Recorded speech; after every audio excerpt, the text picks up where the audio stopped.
Hello friends, welcome back to this video. आज हम हिंदी के चैप्टर 2 का यानी कि जो फर्स्ट पार्ट है उसके चैप्टर 2 का हम आप लोगों को क्वेश्चन सॉल्व कराने वाले हैं। तो देखो फ्रेंड्स, ये मोस्ट इंपॉर्टेंट क्वेश्चन है कबीरदास से आपके एग्जाम में लगभग 3 to 4 क्वेश्चन तो आते ही आते हैं, क्योंकि ज़्यादा चैप्टर ही नहीं है तो कुछ ना कुछ यहाँ पर वेटेज रहता है। एंड देखो, ऐसा नहीं जैसे काफ़ी चैप्टर होते हैं उसमें से क्वेश्चन नहीं पूछे जाते हैं, लेकिन जो ये चैप्टर है कबीरदास, इसमें से तो क्वेश्चन डेफिनेटली ही आते हैं। ठीक है, एंड जितने भी क्वेश्चन मैं सॉल्व कराने वाला हूँ मोस्ट इंपॉर्टेंट है। अगर आपने पहले पढ़ लिया तब भी कोई बात नहीं है, अगर आप इन क्वेश्चन के आंसर कर पा रहे हो यानी कि आप लोगों की प्रिपरेशन अच्छी है। ठीक है, जल्दी आप लोगों का एग्जाम भी आने वाला है, तो प्लीज़ सेशन को शेयर कर दीजिए, लाइक कर दीजिए। चलिए शुरू कर देते हैं आज के इस वीडियो को। शुरू करने से पहले अगर अभी तक आपने हमारे चैनल को सब्सक्राइब नहीं किया तो सब्सक्राइब कर लीजिए, क्योंकि इसी तरीके से आपको ज्योग्राफी, पॉलिटी, हिस्ट्री, इकोनॉमी सबकी वीडियोज़ मिलेंगी। तो चलिए फ्रेंड्स शुरू करते हैं। फर्स्ट क्वेश्चन आपके सामने है, कह रहा है कि कबीरदास जी का जन्म कब और कहाँ हुआ था। चलो फ्रेंड्स, बेसिक क्वेश्चन से शुरू करते हैं। फटाफट से सभी लोग कमेंट बॉक्स में आंसर करिएगा। नीचे कमेंट बॉक्स ओपन है तो फटाफट से सभी लोग को आंसर करना है कि 1398 ईस्वी में काशी में हुआ था। ईस्वी तो आपको देखना है, साथ ही साथ प्लेस भी देखना है। या फिर 1498 ईस्वी में इलाहाबाद में हुआ था, या फिर 1520 ईस्वी में बनारस में हुआ था, या फिर 1512 ईस्वी में कानपुर में हुआ था। फटाफट से बताइएगा फ्रेंड्स कि जो कबीरदास जी का जन्म है वो कहाँ हुआ था। देखो फ्रेंड्स, यहाँ पर दो चीज़ दिया है, एक तो दिया है 1498, एक तो दिया है 1398। तो बहुत स्टूडेंट इस पर कन्फ्यूज होंगे, वो 1498 की तरफ चले जाएंगे, लेकिन ये गलत है। सही कौन सा है? 1398। क्यों? क्योंकि यहाँ पर फ्रेंड्स 1398 में इनका जन्म हुआ था, क्योंकि हमें पता है कि इनका मृत्यु कब हुई थी, 1518 ईस्वी में। ठीक है, एंड कहाँ हुआ था आगे बताएंगे। जन्म इनका काशी में हुआ था, आपको ध्यान रखना है। 1398 ईस्वी में काशी में जन्म हुआ था। एक गांव है उसी के आसपास जन्म होता, एग्जैक्ट नहीं पता है, लेकिन ये इतना पता है कि इनका जन्म काशी में ही हुआ था। ठीक है, चलिए क्वेश्चन नंबर सेकंड की तरफ चलते हैं। आ गया क्वेश्चन नंबर सेकंड। देखो फ्रेंड्स, कोई भी चीज़ शुरुआत होती है जैसे हिंदी से, बेसिकली हिंदी से, तो जन्म मृत्यु सबसे पहले आता है। ठीक है, तो सेकंड है कि कबीरदास की मृत्यु कब और कहाँ हुई थी। 1510 ईस्वी में कानपुर में हुआ था, या फिर 1528 ईस्वी में मगहर में हुआ था, या फिर 1610 ईस्वी में इलाहाबाद में हुआ था, या फिर 1350 ईस्वी में बनारस में हुआ था। फटाफट से बता दीजिए फ्रेंड्स कि कबीरदास जी की मृत्यु कब हुई थी। देखो अभी मैंने बता दिया इसके पहले, बट आपको यहाँ पर ऑप्शन में कुछ करेक्ट करना होगा, एंड साथ ही साथ प्लेस भी बताना है, मृत्यु कब और कहाँ हुई थी। ठीक है, मैंने ऑप्शन इसी तरीके से रखा है कि आपको बताना है कि कब हुई थी एंड कहाँ हुई थी, ताकि आप लोग अगर तुक्का भी लगाना चाहे तो नहीं लगा सकते। देखो फ्रेंड्स, अगर हम बात करें इनकी मृत्यु कब और कहाँ हुई थी, तो यहाँ पर हुई थी 1518 ईस्वी में मगहर में। ठीक है, हालांकि वो ज़्यादातर इलाहाबाद में शायद से या फिर बनारस में ही रहे थे, लेकिन वो मृत्यु के कुछ साल पहले चले गए थे मगहर, एंड वहीं पर इनकी मृत्यु भी हो गई थी। तो 1518 में यहाँ पर करेक्ट कर लेना। इसकी आपको पीडीएफ भी मिलेगी, तो वीडियो कंप्लीट होते होते मैं बता दूंगा कि पीडीएफ आप कहाँ से डाउनलोड कर सकते हो, एंड साथ ही साथ आंसर भी मिलेगा। ठीक है, ऐसा नहीं है कि मैं पीडीएफ आपको दे रहा हूँ तो आंसर नहीं मिलेगा, आंसर भी मिलेगा। ठीक है, कबीर किस जाति के गुरु थे, कबीर किस जाति के थे? दर्जी थे, क्षत्रिय थे, या फिर आगे एक होगा जुलाह, या फिर दूनिया। तो फटाफट से बताइएगा फ्रेंड्स कि जो कबीरदास हैं वो किस जाति के थे। तो देखो फ्रेंड्स, वो कबीरदास जो थे वो फ्रेंड्स जुलाहा जाति के थे, एंड बहुत लोग मानते हैं वो हिंदू थे, बहुत लोग मानते हैं वो मुस्लिम थे।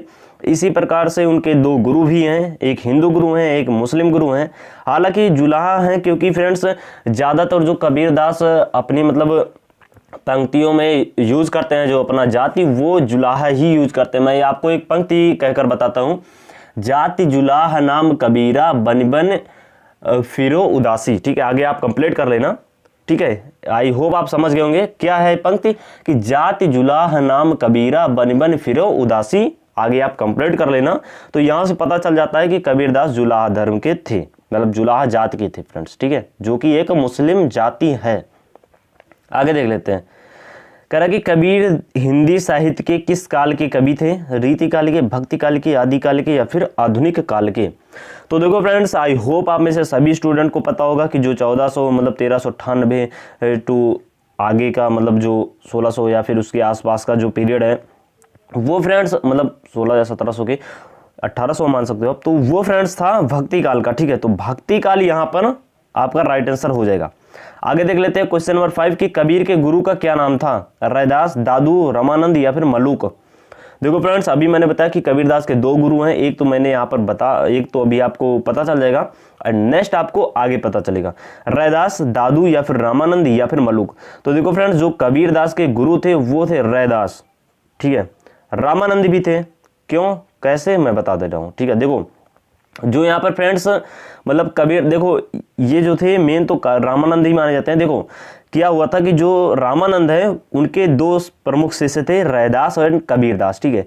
तो जो रैदास है वो रामानंद के शिष्य हैं एंड कबीर भी रामानंद के शिष्य हैं, लेकिन जो रैदास हैं वो कबीर से बड़े थे एंड इनके गुरु भी थे, तो गुरु भाई भी इनको बोला जाता है, ठीक है। ये ध्यान रखना आप लोग यहाँ पर, आई होप आप समझ गए होंगे। चलिए नेक्स्ट क्वेश्चन की तरफ चलते हैं। इनको गुरु भाई बोला जाता है, ये ध्यान रखना, भूलना मत, ठीक है, क्योंकि ये दोनों किसके शिष्य थे, तो ये थे रामानंद के शिष्य जो कि वैष्णव संत थे, ठीक है, ध्यान रखना आप लोग। क्वेश्चन नंबर 6, कबीर के माता पिता का क्या नाम था। फटाफट से बताना कि कबीरदास जी के माता पिता का क्या नाम था, नीरू नीमा, कृष्ण रुक्मणी या फिर यशोदानंद या फिर राम सीता। तो देखो फ्रेंड्स, इंपॉर्टेंट क्वेश्चन है, पूछा जा सकता है, ठीक है। देखो अगर यहाँ पर बात करें कबीरदास के माता पिता का नाम, तो ये फ्रेंड्स एक गरीब परिवार से थे, इनके माता पिता का नाम था नीरू नीमा, ठीक है, जो कि अभी मैंने बता दिया कि मतलब कहाँ से थे, तो ये फिर फ्रेंड्स थे जुलाहा परिवार से, जो कि एक मुस्लिम परिवार है एंड ये गरीब थे। कबीर निर्गुण काव्य धारा के किस शाखा के परिवर्तक थे। तो यहाँ पर एक उत्तर वैसे ही दे दिया है, निर्गुण काव्य धारा, ठीक है, निर्गुण काव्य धारा, यानी कि कबीर किस धारा के थे, निर्गुण काव्य धारा के थे, लेकिन उसकी शाखा के परिवर्तक थे, क्योंकि जो निर्गुण काव्य धारा है उसमें भी शाखा था, तो किस शाखा के परिवर्तक थे, ज्ञान सरई, प्रेम सरई, राम सरई या फिर कृष्ण सरई। फटाफट से आंसर करिए एंड साथ ही साथ अगर आपका कोई भी फ्रेंड्स है, मित्र है, उसको फ्रेंड्स अगर उसको भी चाहिए ये वीडियो तो प्लीज़ उसको शेयर करिए, ठीक है। आपके पास ग्रुप होगा तो प्लीज़ ग्रुप में भी शेयर करिए ताकि उसको भी हेल्प मिल सके, ठीक है। एंड इस चैनल पर हमारी पहले भी वीडियोस अपलोड हो चुकी हैं लगभग 8 से 9 महीना पहले 2021 वाला, तो वो भी इंपॉर्टेंट है, देख लेना, ठीक है। जरूरी नहीं है कि जो अभी मैं करा रहा हूँ वही इंपॉर्टेंट है, वो भी इंपॉर्टेंट है, क्योंकि चीज़ें थोड़ी ना बदल जाएंगी। 600-700 साल से तो यही सब चल रहा है, ठीक है, तो वही रहेगा, कहाँ से बदल जाएगा। तो देखो फ्रेंड्स, जो कबीरदास थे वो निर्गुण काव्य धारा के ज्ञान सरई शाखा के प्रवर्तक थे। ज्ञान सरई, ध्यान रखना, ज्ञान सरई, ठीक है, ज्ञान सरई याद कर लेना, मोस्ट इंपॉर्टेंट है। कबीर की पत्नी का क्या नाम था, तो कबीरदास की पत्नी का नाम था लोई, ठीक है। इनके 2 पुत्र, मतलब एक पुत्र और एक पुत्री थी, तो आगे मैं बताऊंगा। चलिए, कबीर के पुत्र और पुत्री का क्या नाम था, पीपा धन्ना, माला मलुक, कमल कमाली होगा यहाँ पर एंड दीन दादू होगा। तो देखो कबीरदास की सबसे पहले तो माता पिता का क्या नाम था, नीरू नीमा था, उनकी पत्नी का नाम लोई था एंड उनकी पुत्र पुत्री का नाम था कमल कमाली, ठीक है, ये ध्यान रखना, मतलब बहुत अच्छा नाम है, तो आपको याद हो जाएगा तुरंत, आई होप आपको याद हो जाएगा, ठीक है। नहीं याद होता है तो वीडियो को रिपीट कर सकते हो या फिर आपको तो पीडीएफ मिल जाएगी, वैसे भी याद कर सकते हो या फिर आप नोट्स भी बना सकते हो, कोई इशू नहीं है, ठीक है। चलिए, कबीर पंथ के प्रवर्तक थे धर्मदास, कबीरदास, दादू, रहीम। देखो फ्रेंड्स, इसमें कंफ्यूजन है, आप प्लीज इस क्वेश्चन का आंसर आप कमेंट बॉक्स में देना, ठीक है, एंड इंपॉर्टेंट है, इसका आंसर मैं नहीं बताने वाला हूँ, कमेंट बॉक्स में आपको इसका आंसर देना है। मैं देखना चाहता हूँ कि कौन सा स्टूडेंट सबसे पहले इसका आंसर दे पाता है। चलिए आगे देख लेते हैं, कबीरदास के प्रमुख शिष्य कौन थे, रसखान, रैदास, रहीम या फिर धर्मदास। तो देखो फ्रेंड्स, यहाँ पर धर्मदास प्रमुख प्रवर्तक थे, अभी मैं बताने वाला हूँ, मतलब और भी थे, 12 थे लगभग, तो जिसमें से पद्मावती भी थी, आगे मैं बताने वाला हूँ रविदास, पद्मावती, धर्मदास। देखो अभी मैं बताने वाला हूँ कि ये धर्मदास प्रमुख क्यों थे, क्योंकि इन्होंने कुछ इनके लिए इंपॉर्टेंट काम किया था, अभी मैं आगे आपको बताने वाला हूँ, ठीक है, अच्छे से देखना आप लोग। मुसलमानों के अनुसार कबीर के मुस्लिम गुरु कौन थे, देखो मैंने बताया था ना कि जो मतलब कबीरदास थे, इनके 2 गुरु थे, शेख तकी, बूढ़हान या फिर उस्मान या फिर जैसी। तो यहाँ पर फ्रेंड्स ये होंगे शेख तकी नहीं होंगे फ्रेंड्स, तक्की होंगे, ठीक है, त अध क, ठीक है, कप पे ईग मात्रा, तो तक्की हो जाएंगे, शेख तकी, ये ध्यान रखना, मोस्ट इंपॉर्टेंट है। चलिए आगे नेक्स्ट चलते हैं क्वेश्चन नंबर 13 की तरफ।